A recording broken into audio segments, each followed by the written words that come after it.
जहां हमें लगता हो कि हमारा प्रभाव प्रकाशित होगा, वहां हम पूर्ण दीनता का अपना प्रदर्शन करते हैं। लेकिन जहां स्वभाव की बात आती है, वहां हम अत्यंत सरल और सहजता का प्रत्युत्तर देते हैं। ठाकुर जी ऐसे नहीं है। ठाकुर जी को प्रभाव में विश्वास नहीं, स्वभाव। ठाकुर जी हमारे स्वभाव वाले हैं। सब ब्रजवासी त्राहिमाम करके दौड़ रहे थे। अरे इंद्र नाराज है गयो, अरे इंद्र नाराज है गयो। हम तो लाला ते पहले ही मना कर रहे, लाला जा इंद्र की पूजा बंद मत करवावे, लेकिन हमारी बात ना माने। और देख इंद्र नाराज है गयो, गड़गड़ करके बादल बरस रहे हैं, गरज रहे हैं। अब हम सब ब्रजवासी डूब जाएंगे, मर जाएंगे। ठाकुर जी सब ब्रजवासियों को रोक रहे हैं, भाई जिनकी शरण में आए उन पे भरोसा करो, वो तुम्हारी रक्षा करेंगे। अरे कहां रक्षा करेगो, इंद्र तो बरस गए। तब टंडाल, इसकी चौड़ाई 1 किलोमीटर भी नहीं है, इसकी लंबाई 1 किलोमीटर, 21 किलोमीटर लंबा पर्वत ठाकुर जी ने उठाया और उसके नीचे असंख्य ब्रजवासी आकर के खड़े हो गए। गौवंश आकर के खड़ा हो गया, बछड़ा बछिया सब आकर के खड़े हो गए और सब टकटकी लगा के देख रहे हैं। बोले लाला ने नेक सी उंगली पे पर्वत उठा लियो। इतने में ब्रजवासी बोले अरे भैया ये पर्वत नीचे आ जाएगा, अपनी अपनी छड़ी लगाओ। और सब ब्रजवासी ने अपनी अपनी बांस की छड़ी लगा ली गिरिराज जी के नीचे। बीच में ठाकुर जी खड़े हैं, इधर ब्रजवासी अपनी अपनी छड़ी लगा करके खड़े। ठाकुर जी ने जैसे ब्रजवासी की छड़ी देखी, ठाकुर जी बोले जे कहा कर रहे हो। आपको ब्रजभाषा समझ आती है ना। ठाकुर जी बोले जे कहा कर रहे हो भैया।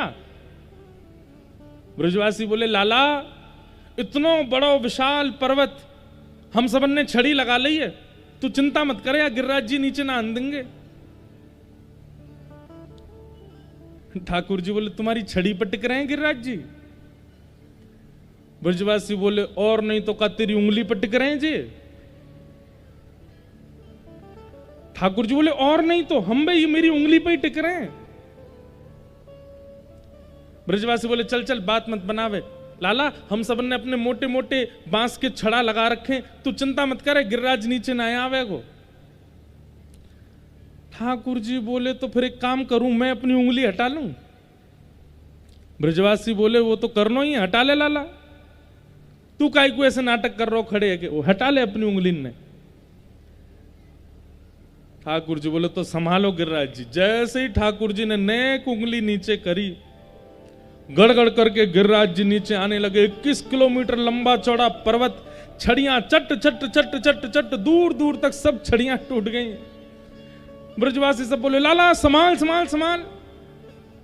ठाकुर जी ने फिर से अपनी उंगली लगाई और जैसे ही ठाड़े भये गिरिराज जी टिक गए, वहीं रुक गए।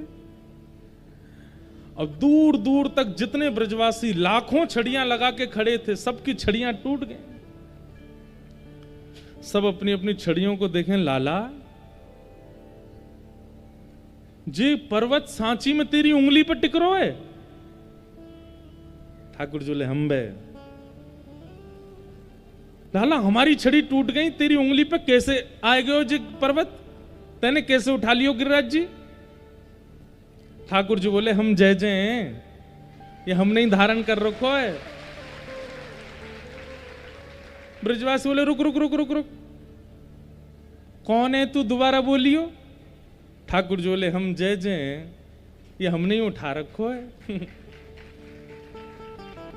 ब्रजवासी बोले अरे लाला तेने ऐसा कौन सा काम कियो जो तू जय जय, हमारे सामने जय जय बने, और ऐसा कौन सा काम कियो तेने जो तू जय जय।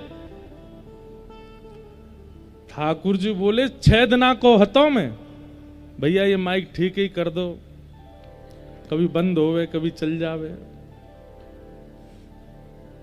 बोलो वृंदावन बिहारी लाल।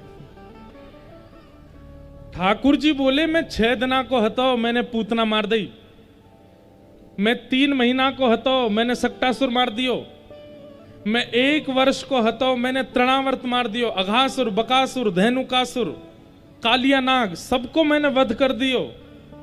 और 7 वर्ष की आयु में 7 कोस लंबो चौड़ो गिरिराज पर्वत मैंने अपनी इकन्नी उंगली पे धारण कर लियो। मैं जय जय हूं, मैं भगवान हूं।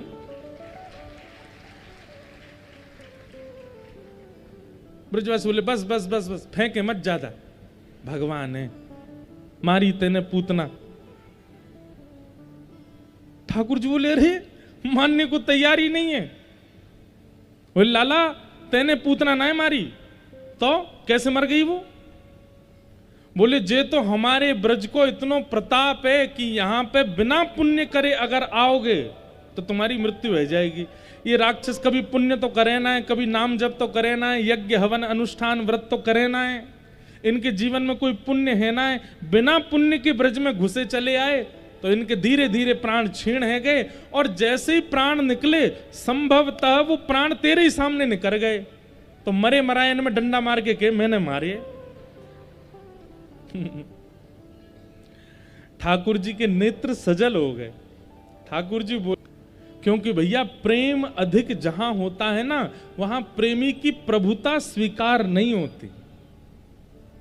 मैं महाराज जी हूं, मैं गुरु जी हूं, मैं इंद्रेश जी हूं, मैं भैया जी हूं, मैं बेटा जी हूं, कई माताएं बेटा भी बोलती हैं, लेकिन ये केवल मंच पर रहते समय तक है। मैं जैसे ही अपने घर जाऊंगा वहां पर मुझे कोई महाराज जी नहीं बोलेगा, या फिर मैं उनसे नहीं कहूंगा कि भाई हम आए हैं, अपने आसन से खड़े हो जाओ। घर वाले हाथ और दिखाएंगे, बोले आ जा तो बता में हम क्यों। भले ही प्रभुता पूरे विश्व में हो, लेकिन अपनत्व प्रेम जहां अधिक होता है वहां प्रभुता नहीं होती। हम अपनी पूज्य दादी का एक संस्मरण सुनाते हैं। हमारे पूज्य पिताजी जब कथा करते थे तो इतनी संख्या में भीड़ आती थी, तो हम दादी के बगल में बैठे बैठे पूछते थे, अम्मा, अपनी दादी को अम्मा बोलते, अम्मा पिताजी कैसी कथा करें? तो हमारी दादी कहे करे तो चोखी है, ब्रज भाषा में अच्छी को चोखी, करे तो चोखी है। तो हम कहते हैं अम्मा तो समझ में आवे, का कहें पिताजी समझ में ना आवे, किड़बिड़ किड़बिड़ सी कर तो रे, पतो ना मंच पे बैठो पता ना कहा बोल जाए। वो मां हैं, उनके पुत्र विश्वविख्यात भागवत भास्कर, लेकिन उनके लिए वो सामान्य है, उनके लिए वो बड़ी बात नहीं है। प्रेम अधिक जहां होता है वहां प्रभुता स्वीकार नहीं होती, और प्रेम जहां बिल्कुल नहीं होता वहां प्रभुता जितनी है नहीं उतनी दिखाई जाती है। ये ब्रजवासी तो ठाकुर जी से इतना प्रेम करते हैं, इतना प्रेम करते हैं। अब जैसे मान लीजिए कोई व्यक्ति सिविल्स में उसकी जॉब लग जाए, सरकारी नौकरी लग जाए, अच्छे पद पर वो हो जाए, किसी नगर का एसडीएम डीएम बन जाए, और फिर उसके विवाह का प्रस्ताव हो। अब उसके सामने तो सब बड़े बड़े ऑफिसर भी सल्यूट करते हैं, लेकिन जब उसके मित्र आते हैं उसके विवाह में, अरे हाँ हमारे सामने डीएम मत बने, चल बैठ जाए यहाँ पे, हम तो तुझे जानते हैं तू कैसा है क्या है। क्यों? प्रेम में पदवी नहीं होती, प्रेम में प्रभुता नहीं होती। और एक बात सुनिएगा, जहां प्रेम प्रस्तुत किया गया फिर भी प्रभुता नहीं गई तो समझो अभी प्रेम किया ही नहीं है। प्रेम अधिक जहां होता है वहां प्रभुता अपने आप खो जाती है, और जहां अत्यंत प्रेम करने के बाद भी प्रभुता ना जा रही हो तो 2 कारण हो सकते हैं, या तो आपने प्रेम अभी उतना किया नहीं है, या सामने वाले को प्रेम से ज्यादा अधिक अपनी प्रभुता प्रिय है। ब्रजवासियों के सामने ठाकुर जी कुछ भी कर रहे हैं। अरे 7 वर्ष का बालक पर्वत उठा रहा है और ये ब्रजवासी कह रहे हैं तू भगवान ना है सके। 6 वर्ष के ठाकुर जी कालिया नाग के फणों पर नृत्य कर रहे हैं और ये ब्रजवासी कहते हैं तू भगवान ना है सके। 5 वर्ष के ठाकुर जी असुरों को मार देते हैं, 6 दिन के ठाकुर जी असुरों को मार देते हैं और ये ब्रजवासी कहते हैं तू भगवान ना है सके। क्यों? प्रेम।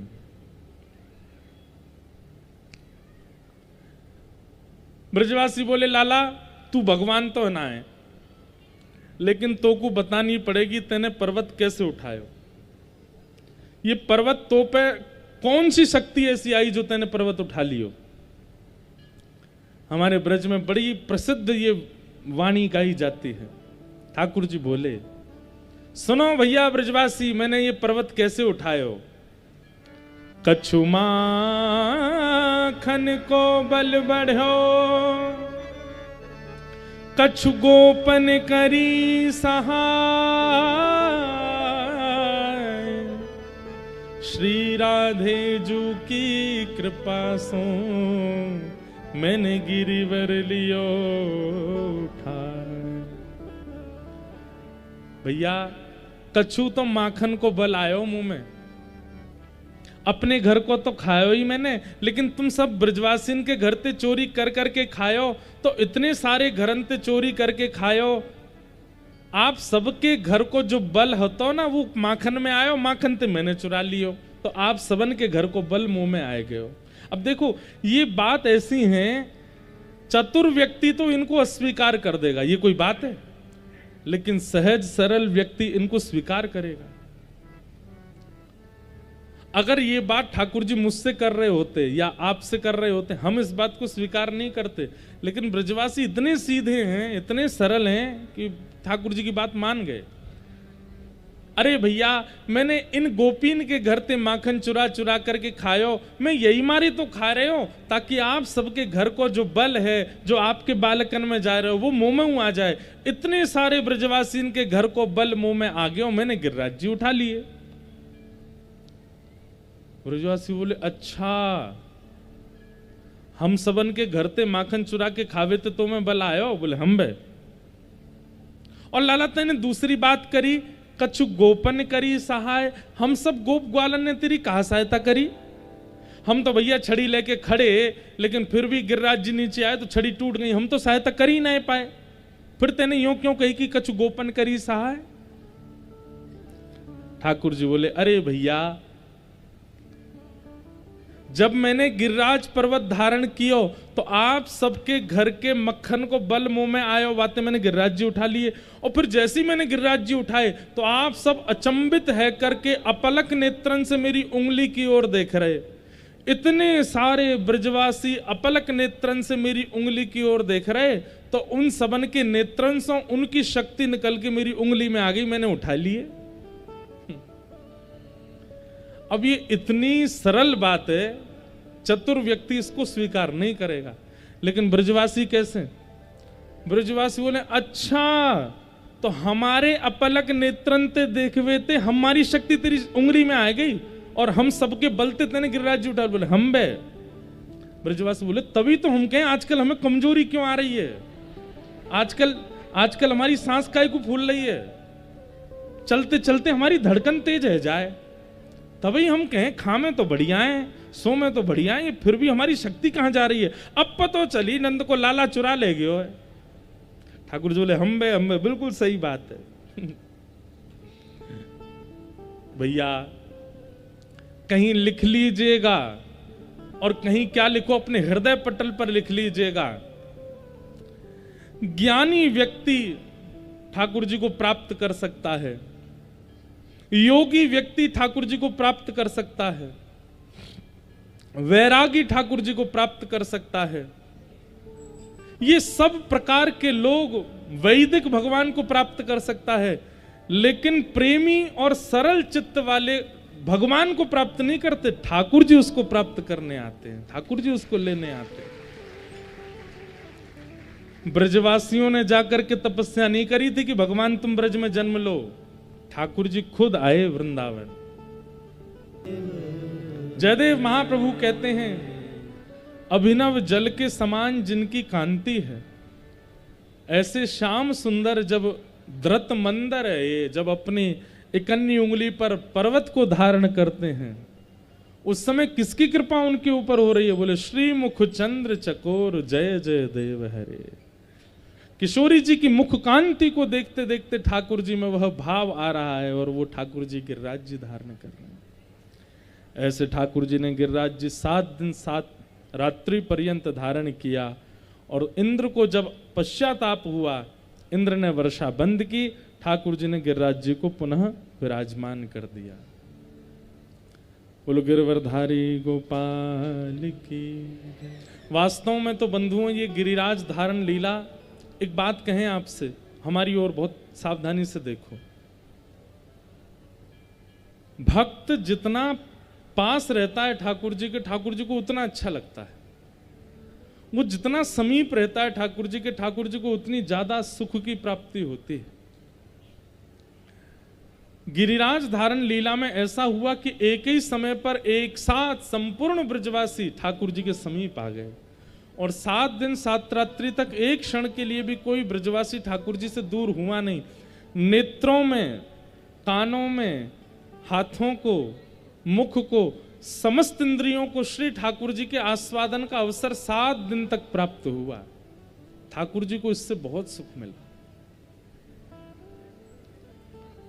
इसलिए गिरिराज लीला ठाकुर जी को बहुत प्रिय है, क्योंकि इस लीला में सब ब्रजवासी ठाकुर जी के इसीलिए ठाकुर जी ने इंद्र को क्षमा भी कर दिया। इंद्र ने आकर के प्रार्थना की, भगवान ने उसको क्षमा कर दिया। क्यों? तुम्हारी गलती से, भले ही गलती थी, लेकिन इससे सब ब्रजवासी मेरे पास आ गए, इसलिए तुमको मैं क्षमा करता हूं। पिता गुरुस्त्वम जगतामधीशो, भगवान से निवेदन करते हुए इंद्र कहता है कि ठाकुर जी आप मेरे पिता हैं, आप मेरे गुरु हैं, मैं आपको बारंबार वंदन करता हूं, आप बारंबार आपको प्रणाम करता हूं। आपका अधिकार है मुझ पर क्रोध करने का। लालयेत 5 वर्षाणि 10 वर्षाणि ताड़येत प्राप्ते तु 16 वर्षे पुत्रम मित्र वदाचरेत। शास्त्र आज्ञा करते हैं कि बालकों को लाड प्यार केवल 5 साल की उम्र तक ही करना चाहिए। जैसे ही बालक 6 वर्ष की आयु के होने लग जाएं तो 10 वर्षाणि ताड़येत, 5 वर्ष से लेकर के और 15 वर्ष की आयु जब तक ना हो जाए तब तक बालक पर ताड़ना मतलब मारना नहीं है।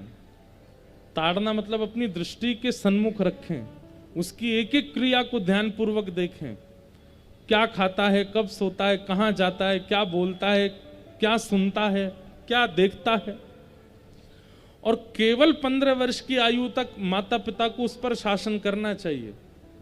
5 वर्ष से लेकर 15 वर्ष तक के बालक पर अगर शासन किया जाए तो वो बालक बिगड़ेगा नहीं। प्राप्तेतु से वर्षे पुत्रम मित्र वदाचरे। इंद्र ने आकर के कहा, पिता गुरुस्त्वम जगतामधीशो दुरत्यः काल उपात्य दंडः हिताय स्वेच्छा तनुभि समीह से। और देखते देखते ऐसे ही निकल जाएगा समय, कितनी तारीखें आएंगी, अब संसार नष्ट होगा, अब ये होगा, अब ऐसा होगा, अब ऐसा होगा। पर नहीं, जो प्रलय की वास्तविक तिथि जानते हैं, उत्पत्ति और प्रलय के जो कारणभूत हैं, व्यक्ति की गति और अगति के जो कारणभूत हैं। कई बार आपने कुंडली दिखवा दी, ब्राह्मणों से पूछ लिया, मुहूर्त देख के निकले, सब कार्य बिल्कुल बहुत संभल करके किया, लेकिन फिर भी कार्य असफल हो जाता है। और कई बार ना तो पंडितों से कुछ पूछा, ना आपने जन्म कुंडली दिखवाई, ना कुछ देखा, ना मुहूर्त देखा, ना समय देखा, ना कुछ, बस निकल गए। और ऐसे ही आपका कार्य इतना श्रेष्ठ हो गया कि जिसकी कोई गणना नहीं। गति और अगति के जो कारणभूत हैं, वेत्ति विद्याम अविद्याम च, जो विद्या मतलब ज्ञान और अविद्या यानी कि अज्ञान दोनों को जानते हैं। कौन किस भाव से ठाकुर जी को प्रणाम करता है, उसके हृदय की सब जानते हैं। सवाच्यो भगवान थी, उनको भगवान कहते हैं। ऐसे भगवान की अब मैं लीला सुनाने जा रहा हूं। सुखदेव जी महाराज इसलिए रास पंचाध्याय के प्रारंभ में भगवान शब्द का प्रयोग करते हैं। ये कोई गली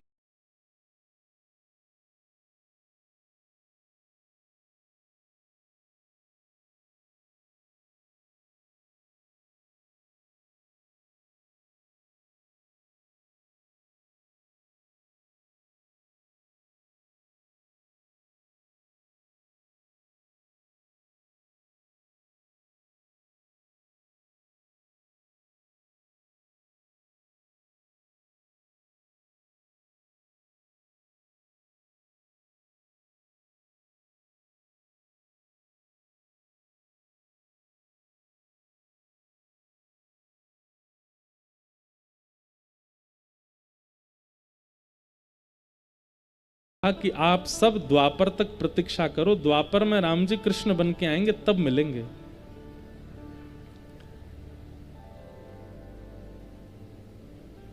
दंडक वन के संत बोले आप तो हमको तारीख दे रहे हो, लेकिन हम प्रतीक्षा कर भी लें और द्वापर में अगर ठाकुर जी हमको नहीं मिले तो हम आपको कहां ढूंढेंगे। हनुमान जी बोले वैसे तो चारों युग प्रताप हमारा, चारों युगों में हम कहीं ना कहीं तो रहेंगे, लेकिन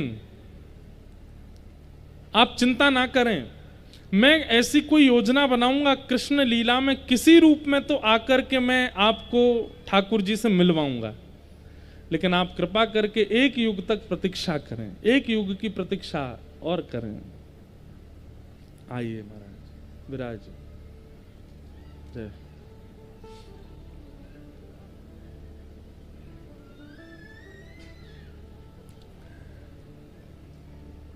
एक युग की प्रतीक्षा और करें। तब दंडक वन के सब संत मान गए और वही सब संत, वही सब श्रेष्ठ जन द्वापर युग में ब्रज की गोपी के रूप में प्रकट हुए और ऐसा भाव वर्णन करते हैं कि प्रभु श्री राम ने विचार किया कि भाई राम रावण युद्ध में अनेक लोगों ने हमारी सहायता की, सबको हमने कुछ ना कुछ उपहार दिया, लेकिन हनुमान जी के लिए उपयुक्त उपहार हमको कोई दृष्टिगोचर नहीं होता। तब भरतलाल जी ने भगवान की पादुकाओं से निवेदन करके पूछा कि हनुमान जी को क्या उपहार देना चाहिए, क्योंकि 14 वर्ष तक अयोध्या की राज्य गद्दी पर भगवान श्री राम की पादुका ही विराजमान रही। भरतलाल जी उनसे ही निवेदन करते थे। भगवान की पादुकाओं ने प्रत्युत्तर देते हुए कहा कि भगवान, हनुमान जी महाराज दंडक वन के संतों को आश्वासन देकर के आए हैं कि द्वापर में वो आपको उन संत रूपी गोपियों से मिलवाएंगे, लेकिन किस रूप में मिलवाएंगे इसके अभी भी संशय में हैं हनुमान जी महाराज। इसलिए हम चाहते हैं कि आप हनुमान जी पर यह कृपा करें कि जब द्वापर में आप कृष्णावतार धारण करेंगे तो आपके अत्यंत समीप रहने वाली जो आपकी वंशी है वो श्री हनुमान जी के रूप में ही आएंगी और आप उनको स्वीकार करके उन्हीं से ही, उसी के नाद से ही गोपियों को बुलाइएगा और महाराज कीजिएगा, ताकि हनुमान जी का जो वचन है वो पूर्ण हो जाए। वैसे भी हमारे ब्रज के भाव में भी वंशी जो है ये महादेव का रूप मानी गई हैं और महादेव के ही रुद्रावतार हैं श्री हनुमान जी महाराज। तो दोनों पक्ष हैं, महादेव का स्वरूप भी है और हनुमान जी के स्वरूप में भी हैं। और एक बात, अगर उसको वाद्य दृष्टि से ना देखा जाए, एक इंस्ट्रूमेंटल दृष्टि से ना देखा जाए, तो वंशी क्या कर रही है? जीवात्मा को परमात्मा से मिला रही है, आचार्यत्व कर रही है, आचार्य का काम। और हनुमान जी आचार्य हैं, जीवाचार्य हैं। तो हनुमान जी अपनी कार्य की सिद्धि कर रहे हैं, समस्त गोपियों को ठाकुर जी से मिलाने की योजना बना रहे हैं। और आज जैसे शरद पूर्णिमा का चंद्रमा उदयमान हुआ, भगवान ने जैसे अपने अधर पर वेणु को धारण किया, अपनी कोमल उंगलियों से उसके छिद्रों को आच्छादित किया, बाज उठी वंशी वृंदावन में।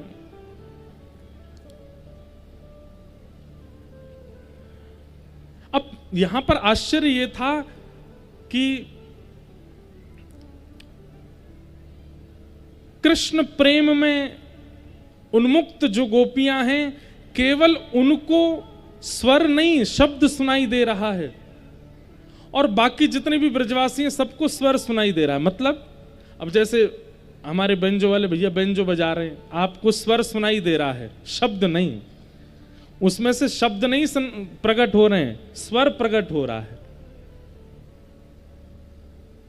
लेकिन ठाकुर जी जब वंशी बजा रहे थे तो कृष्ण प्रेम में उन्मुक्त जो गोपियां थीं, उनको ऐसा लग रहा था मानो कोई शब्द से हमें पुकार रहा है। वेणु की ध्वनि वायुमंडल में भ्रमण करती हुई जाती और गोपी के कान में कहती, अरे चल गोपी, तेरी प्रतीक्षा कर रहा हूं मैं, जल्दी आजा। उसके कानों में शब्द सुनाई देता है। जगौ कलम बाम दृशाम मनोहरम। ठाकुर जी ने क्लीम शब्द का प्रयोग किया है वेणुनाद में, वहां शब्द निकला है और गोपियों के कर्ण रंध्र में जाकर के वो शब्द कहता है, चल गोपी जल्दी आजा, तेरी प्रतीक्षा कर रहा हूं। और जो जो गोपी उस स्वर को सुनती है, शब्द को सुनती है, दौड़ती है कृष्ण से मिलने के लिए। कोई अपना श्रृंगार कर रही थी, कोई बालक को दुग्ध पिला रही थी, कोई अपने पति को भोजन करा रही थी, कोई स्नान कर रही थी। जैसी अवस्था में शब्द कान में पड़ा है, अस्त व्यस्त अवस्था में दौड़ी हैं गोपियां। आहा,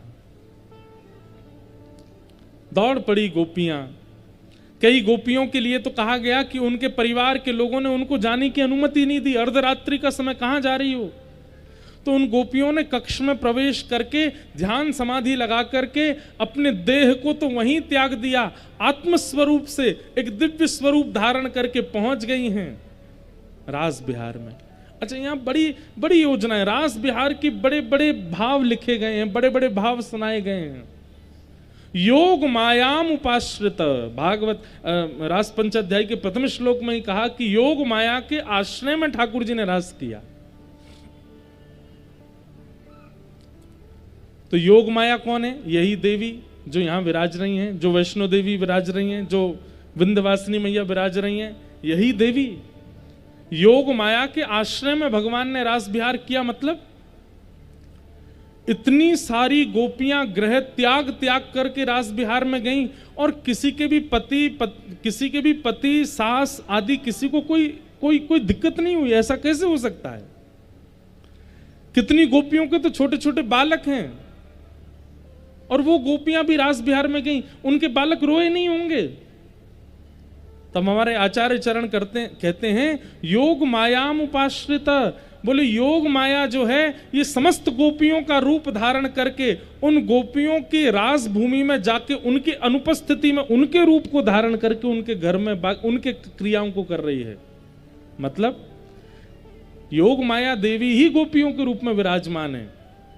और सब घर के लोगों को लग रहा है हमारी बहू बेटियां तो यही हैं, सब बालों को लग रहा है हमारी माता जी तो यही हैं, लेकिन वास्तव में उनका जो मूल रूप है वो रास बिहार में है। दूसरी बात, रास में गई हुई गोपियां जो हैं, समस्त गोपियां 6-7 वर्ष से लेकर के 80 वर्ष तक की सबरी गोपी हैं। 7 वर्ष के ठाकुर जी के संग रास विहार करने के लिए 6 वर्ष की से लेकर के 80 वर्ष तक की सबरी गोपी गई हैं। इसलिए इसको काम लीला नहीं कह सकते।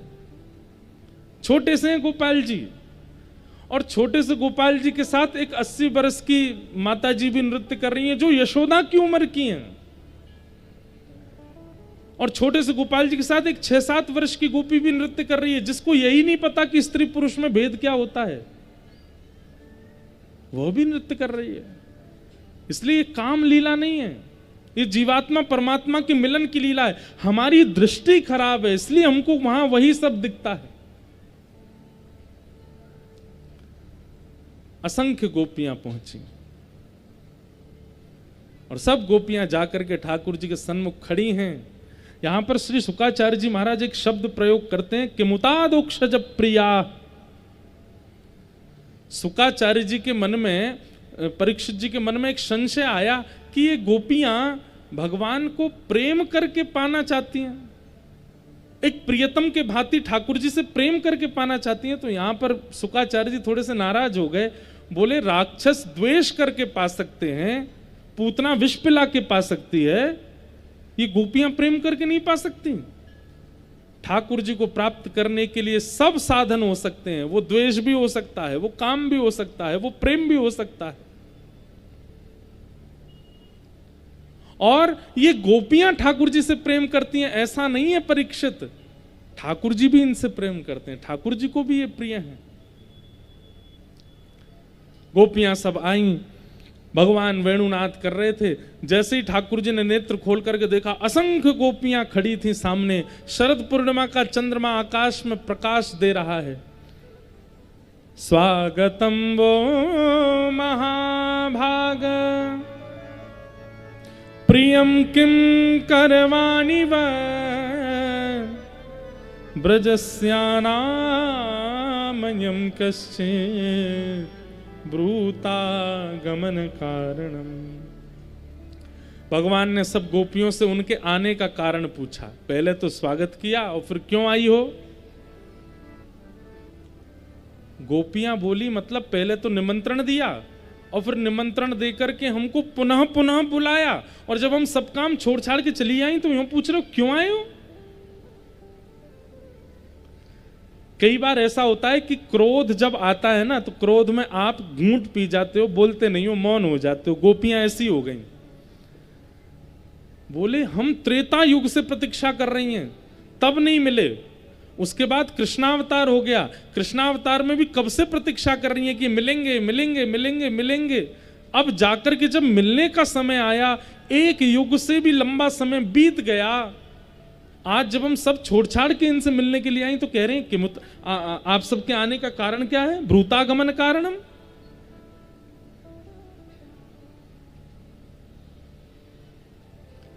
इनके नाटक ही खत्म नहीं हो रहे, मिले ही नहीं रहे अच्छे से, अब भी पूछ रहे हैं क्यों आई हो। भगवान ने यहां 10 श्लोकों में गोपियों को वापस घर जाने के लिए कहा। स्त्री धर्म क्या होता है उसके बारे में बताया। सास ससुर की सेवा करने से ये होता है, पति की सेवा करने से ये होता है, पर पुरुष की ओर दृष्टि डालने से भी ये पाप लगता है, आदि आदि भगवान सब समझा रहे थे गोपियों को। और जब बोलते बोलते ठाकुर जी थक गए, तब गोपियां बोली आपका हो गया, अब हम कुछ कहें। ठाकुर जी बोले हाँ बोलो। तब गोपियों ने प्रणय गीत गाया।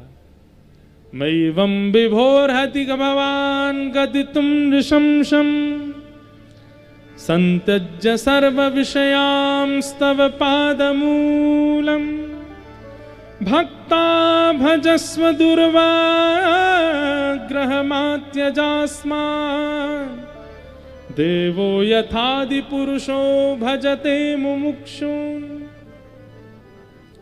ठाकुर जी, एक भक्त को भगवान की प्राप्ति करने में कितनी पीड़ा होती है ये भक्ति जानता है। भात को भोक्ता के मुख तक पहुंचने में कितना सहना पड़ता है ये भात ही जानता है। भात जानते हैं, चावल पहले उसके धनकुटा से छिलके दूर किए जाते हैं, खौलते हुए पानी में डाला जाता है, जब मीडने पर बिल्कुल नरम हो जाता है तब दाल के साथ परोसा जाता है, तब भोक्ता पाता है। गोपियां कह रही हैं भक्त को भी इतनी पीड़ाएं सहनी पड़ती हैं आप तक पहुंचने के लिए, लेकिन आपको वो पीड़ाएं नहीं पता होती। ठाकुर जी आप हमको स्त्री धर्म बता रहे हैं जैसे मानो हमको पता ही नहीं है। अरे हम कोई व्यभिचारिणी नहीं है, कोई संसार की स्त्रियों की तरह हमारा प्रेम नहीं है ठाकुर जी। हमारा प्रेम तो केवल इतना है कि आप एक बार स्वीकार कर लीजिए कि आपने हमें स्वीकार कर लिया, उसके बाद भले ही हमें दिखना मत, हमें कभी मिलना मत, हमसे कभी मिलने मत आना, लेकिन एक बार हमें स्वीकार करके बता तो दीजिए कि हाँ ये तू मेरी है, तू मेरो है। हमारा प्रेम केवल इतना है कि आप स्वीकार कर लीजिए, उसके बाद शारीरिक या मानसिक या बौद्धिक हमारी कोई इच्छा नहीं है नाथ। और फिर भी आप चाहते हैं कि हम वापस चली जाएं तो हम चली जाएंगी, लेकिन हमारी एक वस्तु आपके पास है वो हमें वापस कर दो। क्या? चित्तम सुखेन भवता पहितम ग्रहेषु। हमारा मन आपके पास है वो वापस करो। हमारा मन आपके पास है उसको हमें दे दो, हम चली जाएंगे। ठाकुर जी आनंदित हो गए गोपियों के इस भाव से, समझ गए ये गोपियां तो मुझे चित्त दे चुकी हैं। ठाकुर जी बोले अब हम आपके साथ रास विहार करेंगे। हम तो आपकी परीक्षा ले रहे थे, हम तो देखना चाह रहे थे, परखना चाह रहे थे कि आपका प्रेम कैसा है। तभी वहां कामदेव आ गया। भगवान बोले आपका क्यों आगमन हुआ भाई साहब? कामदेव बोले सुंदर स्त्री पुरुष जब एकांत में मिलते हैं तो मैं तो आता हूं। भगवान बोले तुझे स्त्री पुरुष दिखाई दे रहे हैं? अरे ये जीवात्मा है, मैं परमात्मा हूं। कामदेव बोले हम तो फिर भी आएंगे। भगवान बोले तो फिर आके दिखाओ। और जैसे ही कामदेव ने रास भूमि में प्रवेश किया, ठाकुर जी ने मदन मोहन रूप धारण किया। ऐसा सुंदर रूप धारण किया कि कामदेव मूर्छित होकर गिर पड़ा। पूरे विश्व में बंधुओं देखो, काम दैत्य नहीं है, कामदेव है। उसको दैत्य हम लोगों ने बनाया, राक्षस हम लोगों ने बनाया। बहुत सुंदर स्वरूप है उसका, भगवान का पुत्र भी बना है। जब ठाकुर जी के समीप आया तो कहते हैं कामदेव इतना सुंदर कि उस पर सब मोहित हो जाते हैं। लेकिन मदन किसको कहते हैं? काम को ही कहते हैं मदन। और उस मदन को भी जो अपने रूप माधुरी पर मोहित कर ले, उनका नाम है मदन मोहन। ठाकुर जी ने ऐसा रूप धारण किया, त्रिभंग ललित स्वरूप धारण किया, कामदेव मूर्छित होकर के गिर पड़ा। ठाकुर जी बोले ये रास बिहार लीला जीवात्मा परमात्मा के मिलन की लीला है, काम का प्रवेश नहीं। रास है क्या? रस और रास ये दो स्थिति हैं। आप भगवान के समीप जाते हो, आप कथा सुनने जाते हो, आप वृंदावन जाते हो, आप द्वारिका जाते हो, आप जगन्नाथपुरी जाते हो, आप बद्रीनाथ जाते हो, ये सब रस है। लेकिन आपकी भक्ति भाव से प्रसन्न होकर के वृंदावन बिहारी लाल यदि जबलपुर आ जाएं, ये रास है। आपके भक्ति भाव से प्रसन्न होकर के महाप्रभु जगन्नाथ आपके पास आ जाएं, ये रास है। आपके भक्ति भाव से प्रसन्न होकर कोई ब्रजवासी आपके घर आ जाए, वो रास है। कोई महापुरुष आपके घर आ जाए, वो रास है।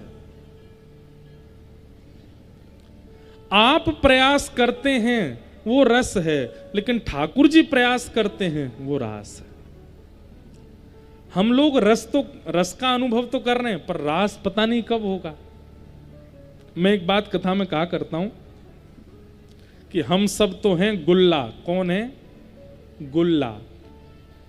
और कथा क्या है? रस। ये रस में खूब डुबाया करो अपने आप को। इतना डुबाओ, इतना डुबाओ, इतना डुबाओ कि आपका एक भी अंग बिना रस के रह ना जाए। तो आप क्या बन जाओगे? और जब रसगुल्ला बन जाओगे तो ठाकुर जी काउ देना भोग लगावे आ जाएंगे आपके पास, वही रास हो जाएगा। हाँ, यहां इसी जबलपुर की भूमि पर दामोदर दास नाम के एक भक्त के ऊपर हुआ था रास। स्वयं वृंदावन, स्वयं यमुना जी, स्वयं श्री हितरवंश महाप्रभु प्रकट हो गए थे और प्रकट होकर के अनुभव कराया था। इसलिए जबलपुर की भूमि तो पहले से रास की अधिकारिणी है। आप लोगों को थोड़ा प्रयास करने की आवश्यकता है, रास तो हो जाएगा। ठाकुर जी आपके लिए आ जाएंगे यहां पर। भगवान ने अब रास करना शुरू किया। एक एक गोपी के पास जाते हैं और उससे पूछते हैं, अरे गोपी तू मेरे काज कहा लेके आई? गोपी कहती मैं तो आपके काज भात बना के लाई। ला पवा दे मोए, उसके हाथ से पाते हैं। दूसरी गोपी के पास जाते, तू मेरे काज कहा लेके आई? मैं तो आपके काज सुंदर पटका लेके आई। ला पहना दे मोए। तीसरी गोपी, तू मेरे काज कहा लाई? बोले मैं तो चंदन घिस के लाई हूं। ला लगा दे मोए। मतलब एक एक गोपी के समीप जाकर के ठाकुर जी उसके प्रेम को स्वीकार कर रहे हैं। ये रास है। नृत्य का मतलब रास नहीं होता। लेकिन किसी के घर ठाकुर जी आ जाएंगे तो वो व्यक्ति नाचेगा नहीं। किसी के सामने ठाकुर जी आ जाएंगे तो वो तो नाच नहीं लगेगा, तो नृत्य हुआ। बाकी रास का मतलब नृत्य नहीं है। लेकिन ये वही हुआ जो नहीं होना था। एक एक गोपी के पास ठाकुर जी जब जाकर के समय देने लगे, पर्सनली गोपियों के भावों को स्वीकार करने लगे, तो गोपियों में मान आ गया। मान क्यों आया? भक्ति में मान क्यों आता है? गुरु अपराध की वजह से मान आता है भक्ति में। बिना किशोरी जी के गोपियां रास बिहार में आ गई हैं, बिना आचार्य के, बिना गुरु के रास बिहार में आ गई, इसलिए अपराध हो रहा है, इसलिए मान आ रहा है। अभी तक किशोरी जी का आगमन नहीं हुआ था रास भूमि में, इसलिए गोपियों को मान हो गया। अगर गुरु सहित आती तो गोपियों को मान नहीं होता। और जैसे ही गोपियों को मान हुआ, अरे त्रिभुवन सुंदर कृष्ण और विश्व सुंदरी हम गोपियां, ये हमारे रूप पर मोहित होकर के कभी हमारी गोद में लेट जाते हैं, कभी हमारे हाथ से पूड़ी पाते हैं, कभी हमारे हाथ से जल पीते हैं, कभी हमसे चंदन लगवाते हैं। ठाकुर जी बोले, अच्छा तुम्हारे रूप पर मोहित होकर के कर रहा हूं मैं? ठाकुर जी बोले ये मान मुझे प्रिय नहीं है। और जैसे ही गोपियों को मान हुआ, रास भूमि के मध्य से ठाकुर जी अंतर ध्यान हो गए। और अंतर ध्यान श्री कृष्ण को खोजने के लिए गोपियां यत्र तत्र भटकती हुई जैसे ही यमुना तट पर पहुंची, तब वहां किशोरी जी प्राप्त हुई। और यहां गोपियों ने किशोरी जी से निवेदन किया, हे सुन राधिका दुलारी, तेरे द्वारका भिखारी, श्याम का पुजारी, पीड़ा है हमारी, हमें श्याम ना मिला, हमें श्याम ना मिला, हमें श्याम ना मिला, हमें श्याम ना मिला। हम सोचते थे कान्हा कहीं कुंजन में होगा, सोचते थे कान्हा कहीं कुंजन में होगा। हो अभी तो मिलन का हमने सुख नहीं भोगा, अभी तो मिलन का हमने सुख नहीं भोगा। सुन के प्रेम की परिभाषा, सुन के प्रेम की परिभाषा, मन में बंधी थी जो आशा, मन में बंधी थी जो आशा, आशा हुई रे निराशा, झूठी दे गया दिलाशा, हमें श्याम ना मिला, हमें श्याम ना मिला। हे सुन राधिका दुलारी, सुन राधिका दुलारी, तेरे द्वारका भिखारी, तेरे द्वारका भिखारी, हूँ मैं श्याम का पुजारी, पीड़ा है हमारी, हमें श्याम ना मिला, हमें श्याम ना मिला, हमें श्याम ना मिला, हमें श्याम ना मिला। गोपियों ने गोपी गीत गाया, जयत तेधिकम जन्म ना ब्रजः, श्रयत इंदिरासस्वदत्र ही। गोपियों ने किशोरी जी की कृपा से गोपी गीत गा करके ठाकुर जी की मानो एक तनिक सी व्याज स्तुति जैसे कि कभी तो स्तुति करती हैं, कभी कोई व्यंग करती हैं, फिर कोई स्तुति करती हैं, फिर कोई व्यंग करती हैं। इस प्रकार गोपियों ने गोपी गीत गाया। लेकिन गोपी गीत गाते गाते जैसे ही गोपी गीत के विश्राम में हृदय भर आया गोपियों का, और ताशामाविर्भूत सौरी स्मयमाय मुखाम्भुज, पीतांबर श्रगवी साक्षान मनमथ मनमथ, रुरुदुः स्वस्वरम राजन कृष्ण दर्शन लाल सा। गाते गाते गाते जब गोपियों के नेत्रों से अश्रु प्रपात होने लगा, प्रेम विगलित जब हृदय होने लगा, गोपियों के अश्रुबिंद देख करके ठाकुर जी स्वयं को रोक नहीं पाए, और पीतांबरी पहन करके श्री श्याम सुंदर पुनः रास मंडल में जो अंतर ध्यान हुए थे पुनः प्रकट हो गए। बोल रास रासेश्वर भगवान की। ठाकुर जी अंतर ध्यान हुए थे, लेकिन गोपियों की करुण पुकार से पुनः प्रकट हो गए। दो कारण हैं। पहला तो अब आचार्य युक्त हो गई हैं, किशोरी जी साथ में है। गुरु सहित जब पुकार की जाती है, गुरु की आज्ञा से जब पुकार की जाती है, तो गुरु आपको सुरक्षित पुकार करने का भाव बताता है। ठाकुर जी उससे प्राप्त होते हैं। और दूसरा, गोपियों ने जिस करुण भाव से गोपी गीत में ठाकुर जी को पुकारा है, बुलाया है और जो निवेदन किया है, उन सब भावों से ठाकुर जी अति प्रसन्न हो गए। मैं एक बात कहता हूं कि जिसको पाना है ना ठाकुर जी को, उसको गाना तो पड़ेगा। बिना गाए ठाकुर जी मिलेंगे नहीं। इसका मतलब ये नहीं कि कंठ अच्छा होना चाहिए, बहुत अच्छी स्वर लहरियां होनी चाहिए।